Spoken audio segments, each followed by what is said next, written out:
No, it's not mouth breather, actually. It's not? No. He's actually nice.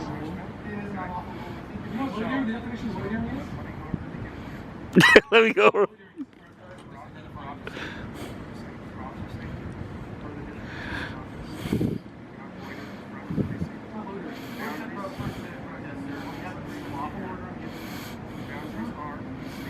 It's not a lawful order. It's unconstitutional. Explain to them that you're protesting. I have been trying.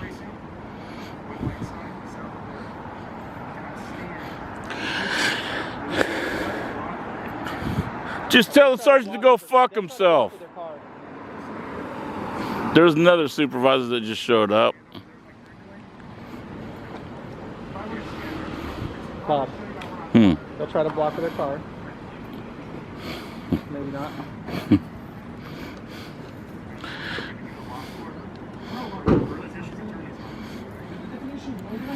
The DA would never give you such a thing. That's not their job. I want to catch the audio on our side. All right.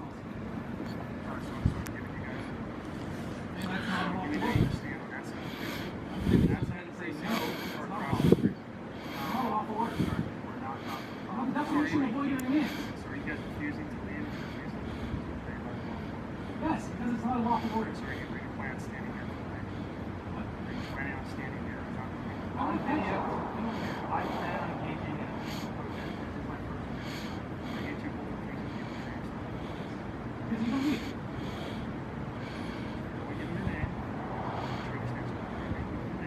No, I have no legal reason to give you that. You're refusing to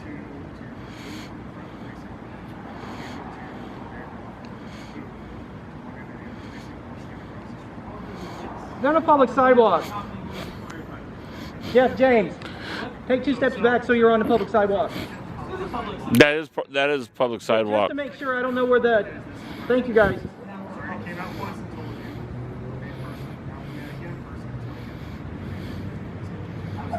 I appreciate the holding cameras inside. Alright. I genuinely appreciate it. And just so I know, who's pushing the call button?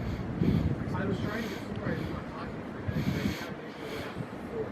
I contacted the building commander, got them together to speak on it, and yeah, Bob, you called the district attorney, Bob, and they never... Yeah. If that's the They wanted a supervisor because they were given bullshit orders by one of your officers.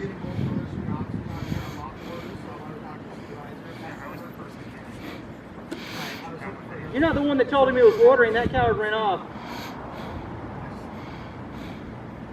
Yeah, no, that's not good to say. That's so I can push that. Alright. Thank you very much. Thank you. So like I said, you guys aren't going to arrest us. Because if we get a lawful arrest, then that's what we go. First, we're not to fail. Jacking the thugs with no fucking conception of unity or the law, or constitutional right, first amendment right. You're all like kids. You should be fucking I know it's ashamed you. of yourself. I'm not going to hurt you. I'm just staying back off the road. I've talked to you like a million times. I know you have. What is going on? It's a matter of principle. There's no, I agree. There is a matter of principle, and, and you have that. How long have I known you? 7, 8 years. 7 or 8 years. Yeah, and I've always been fair. Yep, and Yeah, you've even helped me out on an arrest or two. I've kept the peace on some of your crime scenes, Jess. When you're doing the investigation, Jess. And occupying everything. So, like I said, it's a two-way street. I understand the thing about filming. I've always been cool with you when filming It's stuff. not about that. It's about you guys telling us that a section of the sidewalk is okay for pedestrians, but not okay for protesters. But can I explain something? Where we're blurring the line, I think, a little bit with protests and everything else. Boy, I'll catch your audio while I'm filming him That's dance. fine. That's fine. So Is- please tell us more. And who are you? And I know, but my YouTube subscribers don't know who you are. So It's my badge. It's right here. My name. Sergeant Hughes. Sergeant Hughes, whom I've known for at least 8 years. Yes. So it's a matter of principle for us, okay, right? But and I hear you. This all started when And I hear Pete you. Simpson. Let me make 2 sentences, and then I will listen to you for as long as you want. This all started when Pete Simpson decided to blur the line between that what's his name, Eric Kroll. Yeah. Eric Kroll guy and us. Yes, he was watching the police. No, he's not really a cop watcher. Okay, like associating us. No cop in the entire history of the world has ever been filmed to death. Okay. I've filmed you guys over 1,400 times, never interfered, never threatened violence. Okay, we are about as benign as you can get. Now, please, tell us your perspective, and I'm willing to listen. Okay, so as of late, especially within the last, I'd say 3 months, there have been some very serious instances where police officers were attacked. Right. Right? Right. Okay. Which very likely has made police all around the country a little nervous when it comes to people monitoring them and watching their behaviors in an unnatural and not normal way. So over time, you showing up at our calls on high, big scene calls, as well as some of the other stringers that are out there, has become kind of a normal practice. Right. Right? Right. To where that's the point of us doing this, is we want to normalize it so we don't have to do it as Well, activists, and citizens can do it as citizens. And I can go film nature. I can spend more time with my dog and whatever else I want to do for my leisure time. But back to what I'm talking about, the nervous part. Right. Where officers, where you guys look are, at me. I mean, I have a badge on, I have patches on my arms, I drive that police car. That's marked police unit, all yeah, over it. right. So, and it's out there as community policing. So when people know we're the cops. Right. When we're in a neighborhood driving around, they know the police are here. Hopefully it brings the fear of crime down a little bit because the police are here. And that kind of thing. But the flip side to that is, dressed like this, driving cars like that, and working in a building like this. Right. And, everybody knows where the police are, how to find them, and where they are. Now, I can't make any comments about this recent arrest you just mentioned. With Bob and Sarah. Probably, no, not that one. The other one. It's the Kroll guy. Mr. Kroll. Yeah, I spoke with him once. Okay, he's represented, I would imagine, by an attorney and everything, so I can't. He is. I understand that. Comment on But that case or whatever. he is not us. I have my opinions about what happened, but that he is not a police accountability activist. He's just a guy that likes to listen to police scanners, as far as I know.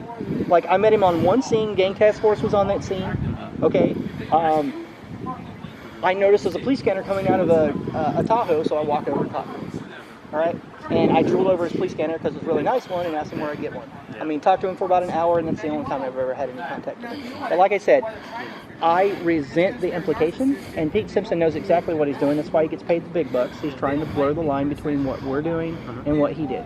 And that is repugnant. It really bothers us. And then your other sergeants, not you, Sergeant Hughes, but the other sergeants, gave me and Bob tyranny tours, respectively, and told us that we can't have access to the public sidewalk in front of your East Precinct, or that public parking lot across the way of the apartments there, and the boundary ends partway into the apartment complex itself.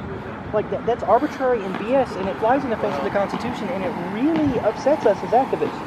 Okay, now that's something they're coming up with the city attorney's office and the district attorney's office. Sure. Okay, they help us to make those kinds of rules because, when somebody does come out here with a gun or something, God forbid, like that, that is very unsettling to the police. Okay. So I want to tell you something else, okay? Bob, just one quick thing, all right?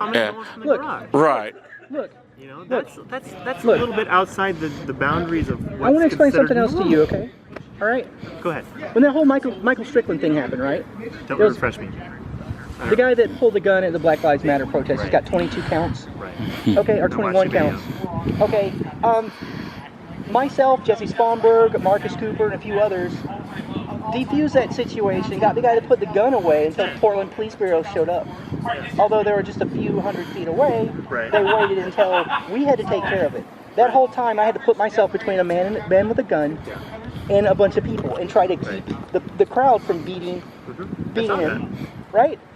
So, I appreciate that. Now, the whole time Bob's filming, he's sitting there with his camera in one hand and his bear mace in the other. Yeah. Okay? So, us as cop watchers and us as being between the conflict all the time, between law enforcement and the people, we're in a unique position to try to be helpful, to try to mitigate violence. Okay? Like, there's no way that we would be mixed in with somebody who's going to try to hurt you. Right. Okay? If anything, I find violence against anybody morally and ethically repugnant. Sure. Okay? and I'm willing to put myself in the way to keep anybody from hurting anyone else unless they have a legitimate cause to do so, okay? So, if anything, us being out here is going to keep you safer, in my humble opinion, the way I perceive it. Okay. And that should be demonstrated by what happened with, Michael. Friday, I went to the city attorney's office. They know nothing about this right here. Okay. Well, it's evolving. All right. Okay, It's evolving. and the DA would never discuss something like I'll go that. speak with him on Monday as well. In fact, Fine. I'm just saying, it is beyond what's like normal to be filming the cops as they come and go from the garage. And I hope you're on YouTube now because I think that's. I am not on YouTube. I'm on Bamboozer. There's Okay, a live feed running right now. Right. Yeah. How many viewers? Any? I don't know. Not very many. It's a new feed. There's only 9 people watching it you currently. archives, so It people archives to can the watch. internet, and it will be. This live stream will be on YouTube as well as the HD footage. I'm shooting you in infrared and live stream simultaneously. Okay. Yeah. All right. But back to what I'm saying. It's not normal, and it's beyond what's accepted as normal to film the cops as they come and go from the garage. Because, like I It's said, not for illegal. people to show up and film what we do has become normal over time. You Sure. look at it. You look at any protest in anywhere USA. Sure. And there are cameras out everywhere. Sure. And cops over time have gotten used to it. Sure, at protests, it hasn't been normalized when you're interfacing with the public in general, Sergeant. You know that. I think it has. Not as much. But no, it's getting not- there. not- Especially, I mean, I came from Central Precinct. You know what? I am glad Yeah. you came here. Okay. Yeah. Because it has de-escalated my demeanor, my attitude, and it's cooled me down a little bit, and it's brought me back a little bit to more of a rational place. Because I do have a history with you, and I don't know if you took it upon yourself to come here or you just heard it on the radio. Yeah, I heard it. And I was Okay. like, why is this happening? This isn't happening. It is a matter of principle to us. It has to do with the First Amendment. It has to do with the Oregon Constitution being recently revised to cover what we're doing right now as a protected right. So we have the Oregon Constitution, we have the ACLU saying that we can do Okay, this. okay, but Mike, can I Right. add something? Cops are You human. may. They're human. Of They're course you're people. human. By the And way, I've known him for almost 8 years, and he's So, enough Nice with guy. the He's a nice mouth guy. breather comment, please. I thought actually That was he rude. thought you were a different. I thought you were a different guy, But and it was actually still I rude. apologize for misidentifying you over there. My Still rude. apologies. Well, he Okay. was a mouth breather, so it was factual. All right. But I'm The going, other guy was a mouth. yeah, I apologize, Sergeant. Different sergeant. I actually had a question for you, if I may. Sure. How did that they were lying? They were making every word of that up, and they were trying to intimidate us to get us to give up our rights. How do you feel about that, Sergeant? So, those other sergeants are the ones that interacted with you. I'm not going to question or comment on what they did. Right. What's the Okay. sergeant? They're, like I said, we get guidance from the city attorney's office, the district attorney's office, and I know about, you said you've gone there and they know nothing about this, but like I said, it's evolving because it's just kind of recent that this has all come about. But having you guys so close to the police department in the middle of the night, filming the cops as they come and go from the garage, is, especially nowadays, when the ambushes on police have, Become what it is. Yeah. There is a concern for you guys. It's totally unsettling. I'm telling you, I'm unsettled with it, and You're I unsettled. know you. Of course. Right. Absolutely. It's I unsettling mean, when I pop out there and see Bob with the video camera right there when I come out of the garage. I'm like, Jesus Christ, what is this? right. Sure. It is Now, unsettling. the- I mean, when it's Once you realize but when it's that a we're shoot- there, yeah, I'm like, it's then just you're Bob, whatever. okay. the primary. but Wait. I'm gonna say Take turns speaking. when we're out at a shooting scene or something, and you guys happen to be with the cameras, like just filming what's going on, it's like, okay, I know who that is. I know it's Mike. I know it's Bob. It's normal. And generally, when I give you guys kind of the rules and stuff, you abide by them, and you're cool with that. Just like anybody. Any Anytime other you've ever stringer. asked me to take a step back, I've taken two. Yeah, I mean, and- that's been basically the way I do it. And I mean, would is say that not almost fair? every single stringer that comes out and does, and you guys are different than stringers. I Right, get we're that, you're activists, but yeah. but the stringers, they all kind of operate on the same page, and they generally, cooperate and go where they're told and stuff like that. But I'm just saying, it is a little bit beyond normal to be in the middle of what, 2 in the morning? But here's my primary issue: is the police strike fear into the hearts of people walking down the street all the time. I don't intend to. I don't mean that. I just told Mike earlier. Look, It's I not have you. to wear this uniform. I have It's to the drive that it's the police system car which that you're- says police. Right. I mean, just like you don't know who I am when I approach you on the street, you have to do your Well, cop I thing. met you over by Taco Bell that one night. Oh, cool. Okay. Well, I mean, just in general, any person, you have to assume the worst, keep yourself safe. We have to assume the worst, keep ourselves safe, because the balance of power is not the same between you. It's disproportionate. It is disproportionate. Now, Guys, real quick, I just want to finish my thing here. Attacks on officers as well are at an all-time low. Okay, we do have the isolated crazy event that happens once in a while. The firearms incidents are up this year. Right, but it's at an all-time low historically. On top of that, police officers don't even have one of the top 10 most dangerous jobs. I can understand, given the current climate, why you'd be a little intimidated, but officer safety concerns, which I do want to, alleviate to some degree, officer safety concerns are no excuse to violate constitutional rights. It's not. Especially to be making up stories that Yeah, I think the Bureau needs to think long and hard and figure out some sort of a balance where we can maintain our civil liberties. But and we have you had guys a can balance. be I know. With you guys showing Not to up this on the point. things. Okay, just quickly. Okay, Okay. I know it wasn't you. It wasn't. Yeah. You're not those sergeants. But check this out. Okay. Yeah.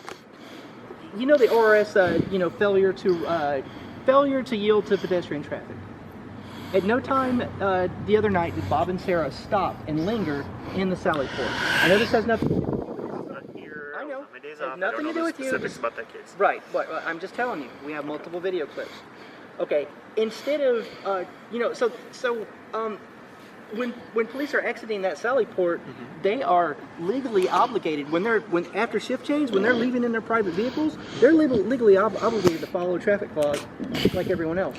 So in my understanding of the law, Bob and Sarah were in the right. They had the right of way for that sidewalk, and they never stopped in front of those vehicles. So wait, just quickly. Okay. Today, the Oregon Live reported that dozens of Black Lives Matter protesters blocked the street, and TriMet said that there would be 20-minute delays. 20-minute delays, dozens of people. Okay, none of those people that participated in that protest, and by the way, Bob and Sarah were protesting down there, none of the people that participated in that protest today, none of them, okay, were stalked and surveilled by police until they got in their cars, and then waited till they drove off, and then they were pulled over someplace. And the sergeant that interfaced with Sarah at her contact said, "Get out of the car or I'm smashing your window." So they're willing to drag a woman out of her car, smash her window, and put her in a cage. It's 4 counts of disorderly conduct. Maximum penalty. So they threatened to use violence against her, and they threatened to put her in jail for 2 years. Because each count, the particular type of discon they gave her was a 6-month sentence. So that's 2 possible years. That's a lot of coercive force and intimidation and willingness to use violence over something that would be tantamount to either a pedestrian violation by anybody else, and we find that repugnant. And that's why I'm still here. That's why James Peach is still standing over there with his beautiful, defiant self, all alone and isolated while you're having this conversation with us. I mean, can you see why we have a grievance? That's all I'm saying. I would be backing him up. Can you understand that? The sergeant's very articulate, and I'd like to hear what he has to say. He uses You know what, awesome I, you know human what being. I would like? Is for everyone just to get along. I would like for this radio not to chirp at all night long. To be honest with you, I would like that. Right. I would like people not to beat each other, and I would like people not to fire shots in neighborhoods. I would like none of that to happen. So then what you're saying is you would like there not to be any cops. Yeah. Hey, if we could all get along and help each other out and not have any of this stuff. I think So you may sound have- like an anarchist. Fine with that. Well, but the truth of the matter, Mike, as you well know, is there are people out there, unfortunately, that will take advantage of other people. Yes. That are just trying to live their lives without anybody bothering them. Sure. And people will take advantage of that, unfortunately. And so that's what, and that's one of the reasons I became a cop. Right on. Because I think that sucks. That Right, does it does suck. suck. That people will take advantage of somebody. You have the right to leave your car unlocked every night. Right, sure. And your door unlocked. Now- And nobody should come in your car, nobody should come in your house and take your stuff. Well, see, now that we're on this topic, I think part of the reason why so many people are willing to allow police so many liberties, shall we say, with their liberties, is because they believe they're there to protect them. And I believe that police officers will protect people in immediate danger. However, generally, 99.9% of the time, you guys show up to clean up and file a report. See what A I'm lot of the saying? time, yeah. So, Well, no, let me say that. Can I say please. something? Absolutely. So I'm wearing this uniform, badge, patches, car, Name tag that says Sergeant Hughes. yeah, And he's that, not all that. dressed like a soldier ready And for war. I will, like that. and I will like just that. drive slowly through a neighborhood like I did 2 weeks ago, 130th and Mill. I'm just driving through that neighborhood in the middle of the night. I'm a sergeant, so I supervise and take reports. But in between all that, I drive that police car, me wearing this uniform, through someone's neighborhood out there to help them feel safer. Right. Okay? And to ward off that guy we just talked about, or gal, who's going to take advantage of somebody who's just sleeping in their house at Now, night. if it could just be that, there wouldn't be a problem. It's not just that. It's financial revenue generation. See, It's now you're getting the into, like, initiating a conversation with pedestrians. Those are societal issues. These are societal issues. They're that ills that police- need to be corrected. Yeah. Right. That Unfortunately, stem not from by our search police. here in the middle, 100 in the middle of the street on 2 a.m. on a Saturday. Right, sure Sunday enough. morning. Well, for all of us, this is the middle of afternoon. Right. Yeah, we're all nocturnal. We're night owls. I know. What is the opposite of nocturnal? Diurnal. Diurnal? Yes. Oh. Is that what it is? Diurnal, nocturnal. Yeah. Well, anyway. Well, our conversation just feels Before I was about a I police, don't wanna have- Before I was a police I don't wanna accountability have any activist, I was conflict. a geek who was fascinated by animals and liked to research them as a layperson. little amateur you know what? zoology. Somehow managed to I slip past the love injury. to go out and film birds and ducks and stuff. Like I have files and files of ducks, I'm gonna herring, slowly back away from the bird owls, conversation. All right.